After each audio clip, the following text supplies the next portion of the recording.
In this lecture, we'll discuss about maximum entropy models. So first we'll look at what is a generative model and a discriminative model. We have already seen examples to generative and discriminative models.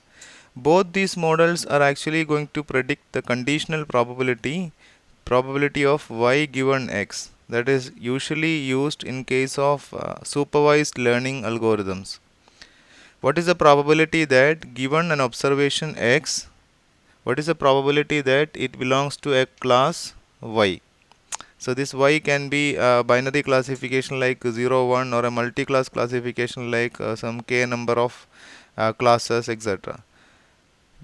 So both these models are going to predict this probability. What is the probability that y given x, y equal to 1 given x, y equal to 0 given x, etc., where x is the given observation.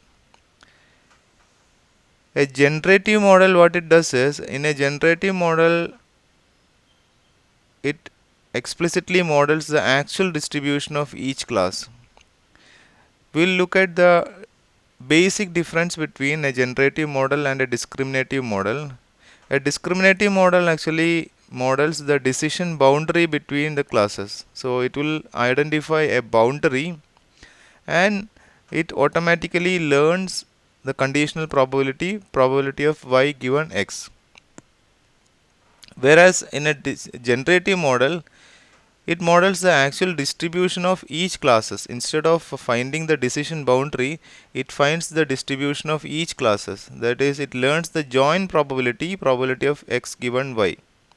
Whereas in discriminative model, it learns the probability of y given x. After getting the joint probability of y given x can be obtained by using Bayes theorem, right? So in generative model, it generates, or it will model the actual distribution of each classes, whereas discriminative model means, as the name suggests, it is finding the decision boundary between two classes. So assume some functional of the form. In the case of a generative classifier, probability of y, probability of x given y are the main parameters. So estimating parameters of probability of x given y and probability of y given from the given training data. So as I have told, these models are generally used in case of supervised machine learning methods. So from the training data, you can find out the parameters probability of y and probability of x given y, then use Bayes theorem to calculate probability of y given x. That's it. These are the examples: naive Bayes algorithm, hidden Markov model, Markov random fields, etc. Whereas in case of discriminative classifiers, assume some functional form for probability of y given x, and the same y given x is directly obtained or directly learned from the training data. The examples are logistic regression, nearest neighbor classifier, conditional random fields, and maximum entropy model. So that's what we are going to discuss today. Maximum entropy model, which is a discriminative classifier. So in order to motivate, first we'll see a generative model and what is the limitation of a generative model. Then we'll go to uh, our model, that is the discriminative model, the maximum entropy model. So for example, let's take a hidden Markov model and use some problem like that is the parts of speech tagging problem. So in case of a hidden Markov model, if you come across, you have already a training data. With the training data, you have trained your machine, and now you are going to testing. In case of testing, if you come across some unknown words, the emission probabilities are not known. So it is not possible to use Viterbi decoding there. So that is one basic difficulty with hidden Markov model. So if you come across an unknown word, then the emission probability will not be available, and Viterbi decoding is not possible.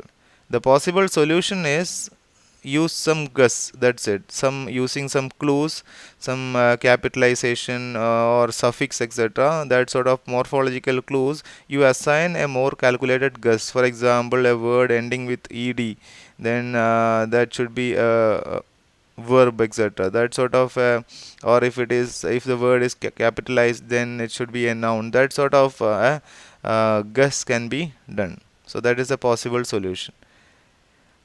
This is another problem where we have limited context, assuming first order Markov assumption. What do you mean by first order Markov assumption is that each item depends upon or depends only on the previous. So for example, in case of parts of speech tagging, each tag assigned to a word will be dependent on the tag assigned to the previous word, that's it. So for example, in the two sentences, it's clearly marked, he clearly marked. In the first sentence, it is marked is a verb past participle, and the second sentence verb is the marked is a verb past tense. So that is how we have to assign tag. But just the previous context, in the previous context, it is the word clearly, and using that context only is not sufficient for tagging the word marked correctly here. A possible solution is use a higher order Markov model like 2 gram, n gram, etc. models can be taken to avoid sparseness problem, but that also will be complicated. So these are some of the limitations. So coming to maximum entropy model, and we'll here also will take the parts of speech tagging problem as an example. Here we are allowed to identify a heterogeneous set of features which contribute in some way to the choice of a parts of speech tag of the current word. So instead of looking at the previous word or the next word, etc., we are going to uh, find out some heterogeneous set of features of the current word, so that the parts of speech can be identified. So instead of instead of using only very few features like in the case of hidden Markov model, here we can have any number of features, and which are going to help in parts of speech tagging. For example, whether it is the first word in the article, so that can be a feature. Whether the next word to the word is a to, that can be a feature. So that like that, any number or any type of feature can be different types of features that can be identified. That will help you to find out the tag for the current word. Whether one of the last 5 words is a preposition, all this can be a feature for you.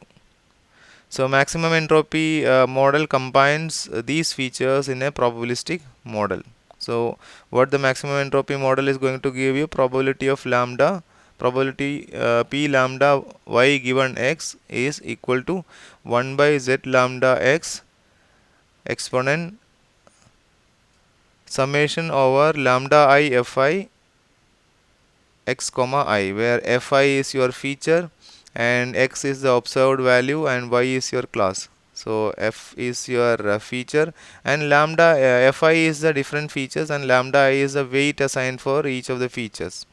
So z lambda x is a normalizing constant given by z lambda x is equal to sigma y exponent, so summation over all y's, that is the z lambda x. So it is 1 by that, means it will be a normalizing constant, means that summation over all will be equal to 1.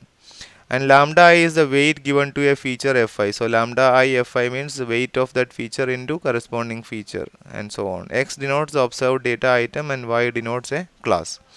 So it is a probability that y given x, y is a class, x is observed data item, and this is a normalizing constant, then exponent summation over all features lambda I fi, where lambda is the weight factor and fi is the uh, feature function.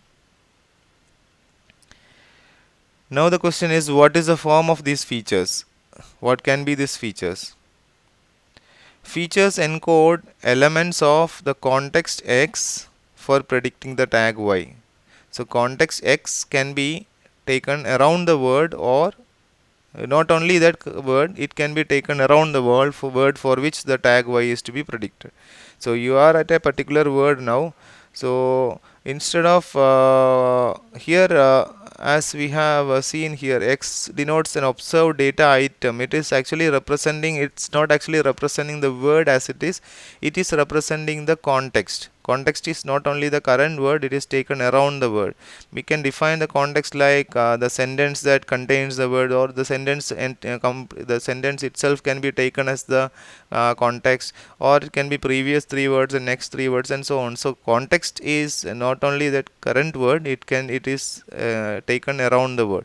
So the features of that word is encoded in the context of x, not for that x. So using that context, the features will be identified. So this is how the features is defined. F of xy is equal to 0 or 1. So it's a binary sort of features. F of xy is 0 represent, let's say this is equal to 1 and this is equal to 0, let's whatever. So let's say this is 0 is positive and 1 is negative. So f of xy is equal to 0 means it is capitalized W and y is a NNP. So this can be one feature W. If here x means it is taking only one that current word only. If the current word is capitalized and y is NNP, then it's a feature is equal to or that is taken as a positive thing and this is taken as a negative thing, or you correct it as 1 and 0, then it will be more. Okay. Similarly, we can define any arbitrary set of features like if the previous 5 words has a tag preposition, then f of xy equal to 1 and so on. So we have here, what is the advantage compared to hidden Markov model is that we have a lot of freedom in defining the features. Yeah, these are the few examples given to the features. Let's say you are trying to find out the named entities here. So location, drug, person, etc. These are the location, drug, and person. These are the named entities we would like to find out from a sentence or from a paragraph. So these are the for possible features. So f of xy is equal to y equal to location and w n minus 1 is in and is capitalized W. So in Arcadia will be using this feature, it can be classified into location, or this can be location y equal to location and accented Latin characters of so many location will be having this Latin characters in their name. So if it has got an accented Latin character in the W, then that also can be taken as the location.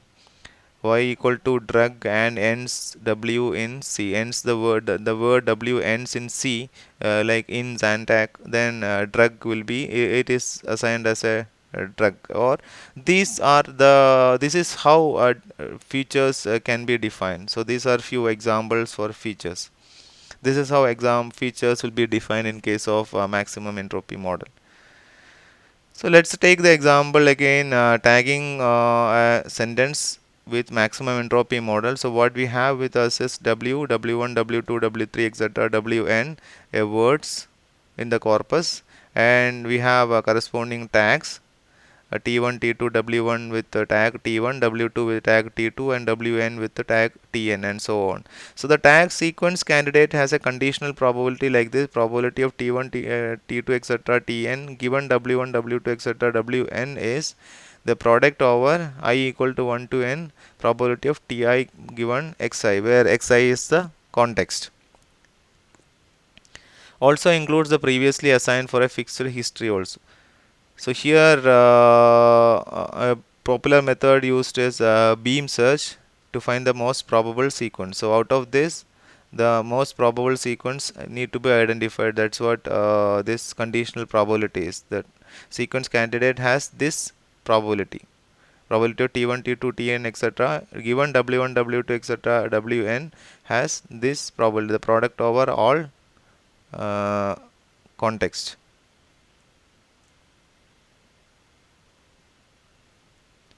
This is what beam search is done. At each position, keep the top k complete sequences and extend each sequence in each local way. The extensions compete for the next case loads. So for example, if you have a word with some five word sentence with five words, then for the first word, then tag T1, T2, T3, etc. It will be there are some Tn tags, let's say.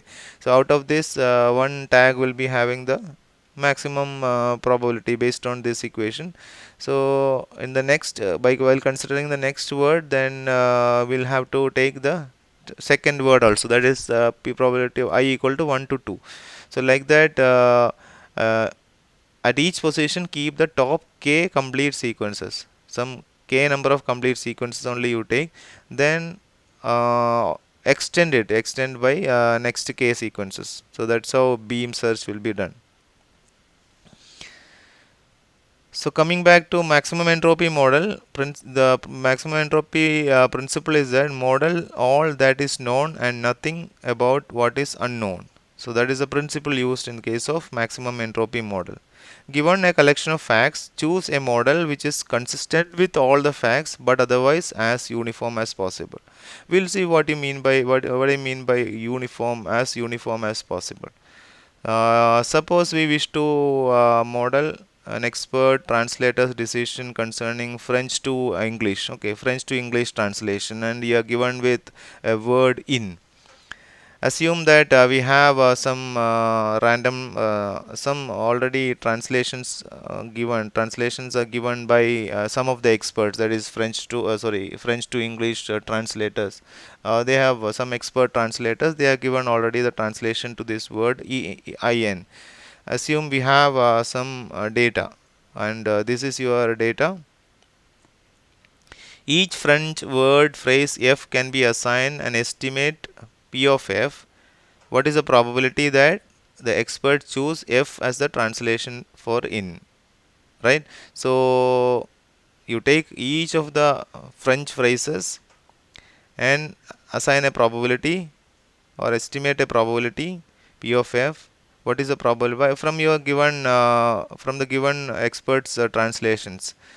But it's not possible, as you have some millions of such French phrases. So that's not possible. So you take each of the French phrase and you find out, calculate what is the probability that this French phrase can be translation to in. So what we'll do is we'll collect a large sample of instances of expert decisions, and the goal is extract a set of facts, features about the decision making problem. So the first task is we'll collect a set of facts, which is here facts in the sense which is same as features about the decision making problem, and using that we'll construct a model for doing this process or for prediction. So the first task is to find out the features, the second task is to construct a model. So we'll take the example that is the translator's French to English translation. Suppose the translator always chooses one among these five words, dan, en, a, and these two words. So the first constraint is that all these should be the only these five French phrases, f1, f2, f3, f4 and f5. So probability of f1 plus probability of f2 plus probability of f3 plus probability of f4 plus probability of f5 equal to 1. And all other French phrases, let's say you have some 1000 French phrases, so all other French phrases probability of f6 to probability of 1000 is 0. So all other French phrases, because the translators always chooses this five words. So assuming some 1000 French phrases, 999 French phrases, then you will be having only this is your first constraint. This is equal to 1 and the other equal to 0. So given this constraint, you can choose a model. So this is your first for constraint, in the sense this is going to be your first feature. So using this constraint, you create a model.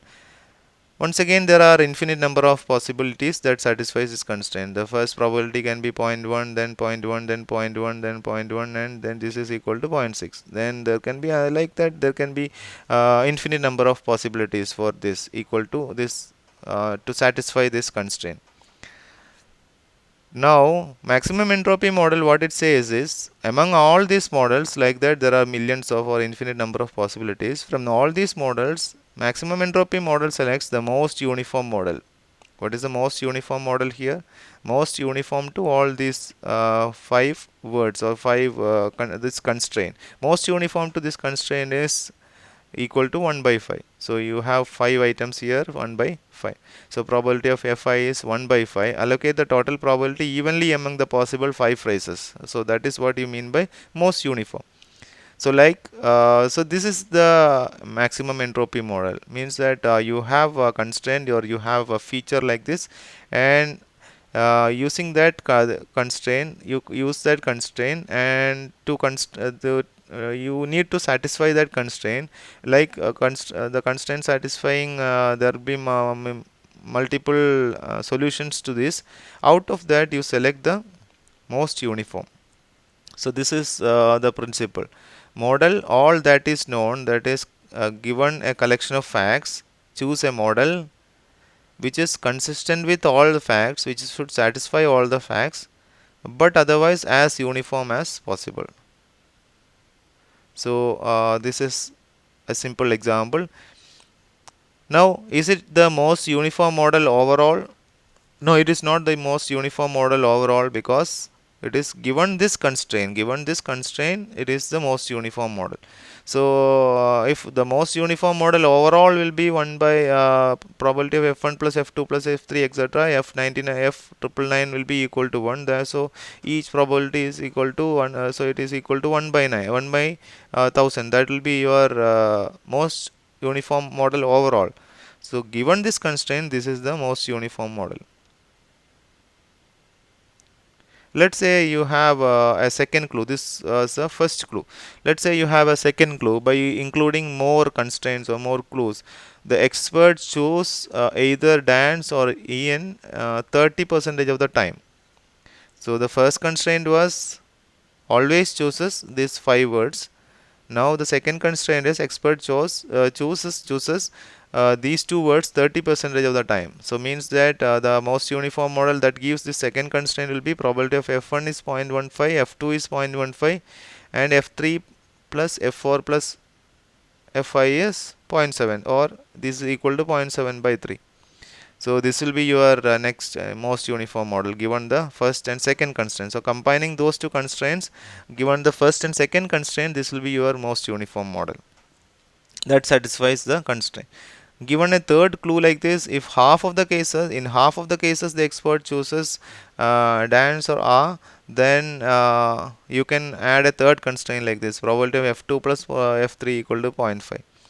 Now this things will be complicated. Now the things have changed, and you may not be able to solve this by simple looking at by looking at the distributions. You may not be able to find out a most uniform model.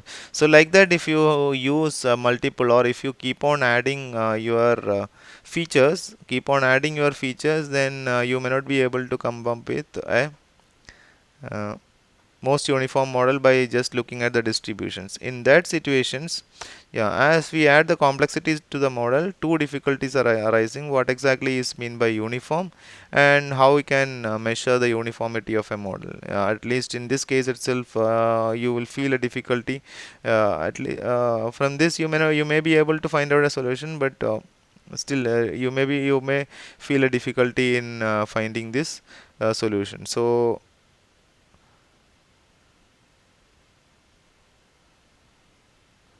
So that's why we go into use entropy here. So the definition of entropy is: entropy measures the uncertainty of a distribution, or it is the surprise, the quantifying the uncertainty of a model, that is of a distribution, that is called the entropy. Let's say given the event x and the probability of the event is px, then the surprise is log 1 by px. So it is just opposite to the probability, right? So the probability logarithm of 1 by probability of x will be your the surprise in that. So the expected surprise, or it is called the entropy. Expected surprise is expected value of, or expectation of, log 1 by p of x, which is nothing but minus sigma x px log px. So this is called the entropy of an event x, and with the probability px. So the uncertainty here is log 1 by px, and the expected value of that uncertainty is called entropy. Let's take an example. Let's say you have this coin tossing problem, where you will have two outcomes, heads and tails. Let's say head will appear p number of times with the probability p, and tail will be 1 minus p. So using the previous equation, you can find out what is the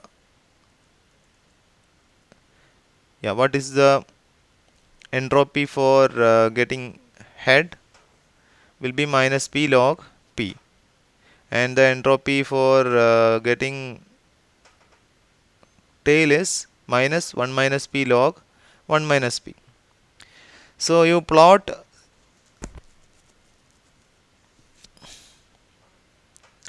this h of x, that is the entropy, in this graph like this, with changing the values of probability, that is probability of heads, from 0 to 1, then you will get a graph like this. What it represents is the entropy will be maximum when both heads and tails has a 0.5 probability. That is, the most uniform model has got the maximum entropy. Here the most uniform model is head is 0.5 and tail is 0.5. So that is the most uniform model in case of this coin tossing example. So the most uniform model has got the maximum entropy. So for example, let's say p is equal to 0.25 and 1 minus p is 0.75, then the amount of surprise is less, right? The amount of surprise is only here. So it is around 0.6. So the maximum entropy, or the maximum amount of surprise, is available at 0.75. When p is 0.5, we know that only very few number of times heads will come, maximum number of times tail will come. So the amount of surprise is less. But when both are equal to 0.5, the amount of surprise is more. That's what you mean by entropy. So from this, it is very easy to say that the most uniform model has got the maximum entropy. So we also want to find out the, in case of maximum entropy model, we also want to find out the maximum the model that that satisfies all the constraints and gives you the most uniform model, that gives you, and it is a most uniform. So in this case, you can directly translate it into the that satisfies all the constraints and has got the maximum entropy. So in order to maximize the entropy subject to a feature based constraints, this this is the expected value of feature is equivalent to the empirical count of, or the probability of, fi. So the constraints here are nothing but the features. So if you keep on adding constraints, it lowers the maximum entropy. That's of sure. We have seen with an example. And what it does is it brings the distribution farther from the uniform and closer to the data. So most uniform model will be having maximum entropy. If you keep on adding more constraints onto it, then the entropy will be less, and it brings the distribution farther from the most uniform model. Entropy less means uniform, it is not most uniform model. That's it.